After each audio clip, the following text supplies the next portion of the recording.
Uno de los puntos de la iniciativa de la reforma electoral son las modificaciones al artículo 41, fracción quinta, de la Constitución Política de los Estados Unidos Mexicanos,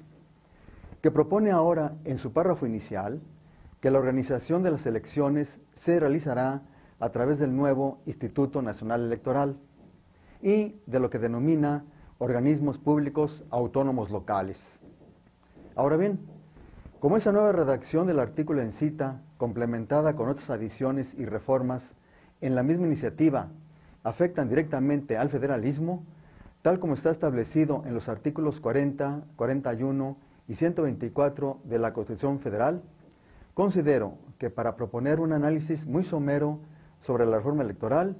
debe establecerse ante todo el marco jurídico de referencia. En cuanto al fundamento constitucional del federalismo, conforme al artículo 40,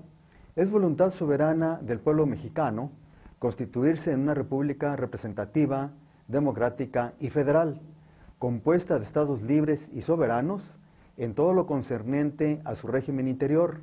pero unidos en una federación establecida según los principios de la propia ley fundamental.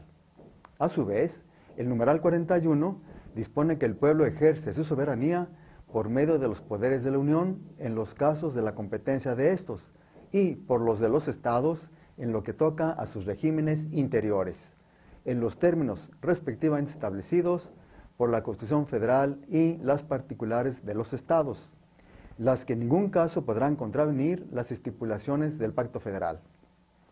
Y según el artículo 124, las facultades que no están expresamente concedidas por la Constitución a los funcionarios federales se entienden reservadas a los estados. El significado jurídico de los anteriores postulados constitucionales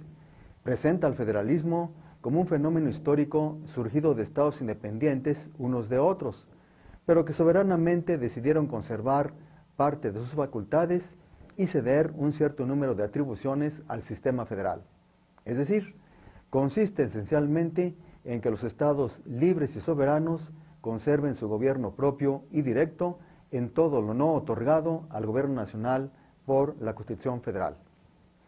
En esta tesitura, las observaciones a la iniciativa de reforma electoral,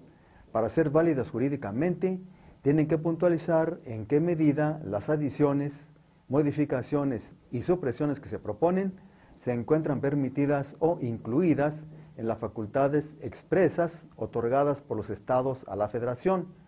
o en qué mesura ésta se excede o rebasa esas facultades,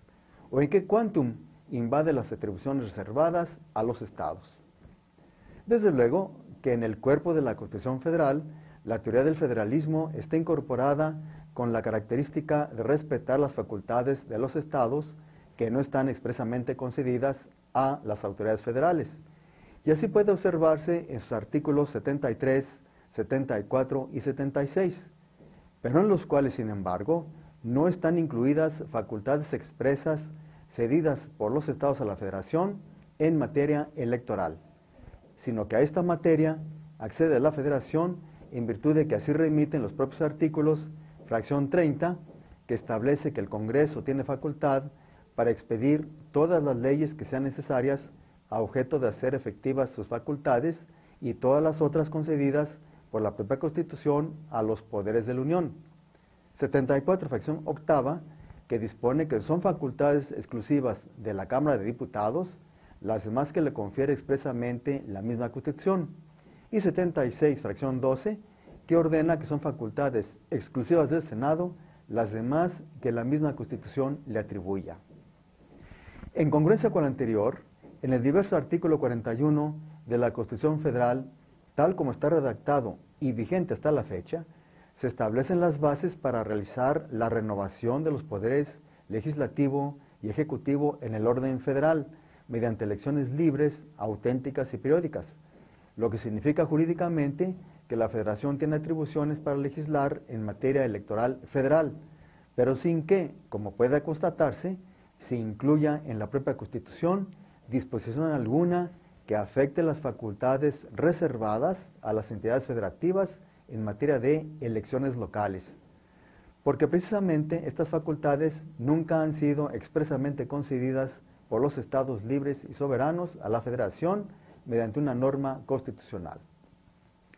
Por lo tanto, es contraria al principio del federalismo y por ello incorrecta e indebida la iniciativa de reforma electoral en cuanto al nuevo artículo 41, fracción quinta y párrafos subsecuentes correlacionados,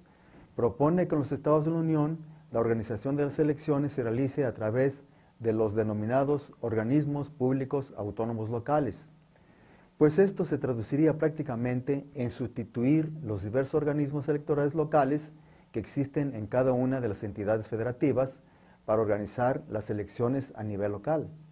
Pero como todos estos organismos están instaurados en las respectivas constituciones particulares de cada uno de los estados de la Unión, la reforma electoral que se propone equivaldría a abrogar o derogar los capítulos respectivos de las constituciones de los estados. Y el caso es que estas facultades de abrogación o derogación jamás han sido expresamente concedidas por los estados libres y soberanos a la Federación. En conclusión, del análisis integral del artículo 41 de la Constitución Federal en comento, tanto en su redacción todavía vigente como en su nueva propuesta de la iniciativa de reforma electoral, se constata que no se invoca ningún tipo de facultades expresas cedidas por los estados libres y soberanos con las que la Federación pretenda legislar en el ámbito constitucional particular de los estados. Y por lo demás, esas facultades, como se ha puntualizado, en realidad no existen, pues no han sido otorgadas expresamente por los estados de la Unión a favor de la Federación,